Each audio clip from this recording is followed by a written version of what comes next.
Reporter উজ্জ্বল চক্রবর্তী, আমরা সরাসরি যাচ্ছি তার কাছে। উজ্জ্বল, গত মঙ্গলবার থেকে উত্তর পূর্ব ভারতের মেঘালয় এবং আসাম রাজ্যের পাশাপাশি সিলেটের বিভিন্ন স্থানে ভারী বৃষ্টিপাতের কারণে কিন্তু সিলেট অঞ্চলে যে নদ নদীর পানি বিপদসীমা উপর দিয়ে প্রবাহিত হচ্ছে। আপনাকে জানিয়ে রাখি, সিলেট অঞ্চলে যে 5টি উপজেলা, বিশেষ করে গোয়াইনঘাট, কানাইঘাট, কোম্পানিগঞ্জ, জকিগঞ্জ সহ বিভিন্ন যে উপজেলা আছে, সেই উপজেলার প্রত্যন্ত গ্রাম কিন্তু পানির নিচে তলিয়ে গেছে। আমি এই মুহূর্তে আছি সিলেট নগরী এলাকার সুবানি ঘাট এলাকায়।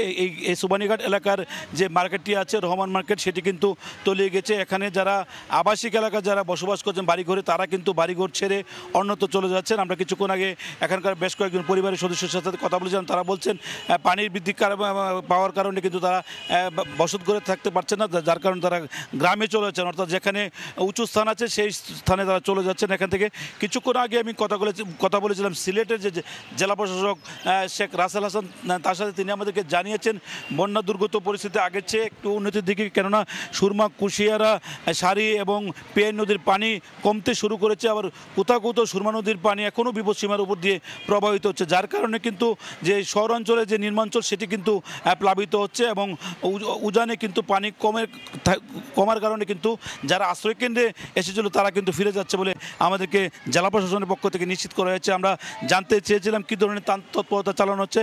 যে সিলেটের জেলা প্রশাসক আমাদেরকে জানিয়েছেন প্রত্যেকটি উপজেলাতে 200 বস্তা শুকনো খাবার, 15 টন চাল এবং নগদ 50,000 টাকা করে বরাদ্দ করা হয়েছে এবং যারা আশ্রয় কেন্দ্রে এসেছিল তাদেরকেও শুকনো খাবার বিতরণ করা হয়েছে। পাশাপাশি যারা যে অঞ্চলে পানি কমে যাচ্ছে, আমরা জানতে পেরেছি গোয়াইনঘাট, জকিগঞ্জ সহ বিভিন্ন এলাকায় যে পানি এসেছিল এবং লোকজন যে আশ্রয় কেন্দ্রে আশ্রয় নিয়েছিল, তারা কিন্তু অনেকেই পানি কমে যাওয়ার ফলে কিন্তু তারা বাড়িঘরে ফিরতে শুরু করেছেন।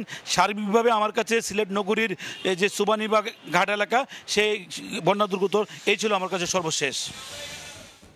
পানির মধ্যে মানুষদের খবরাখবর জানতে আমরা সরাসরি যুক্ত ছিলাম সিলেট থেকে।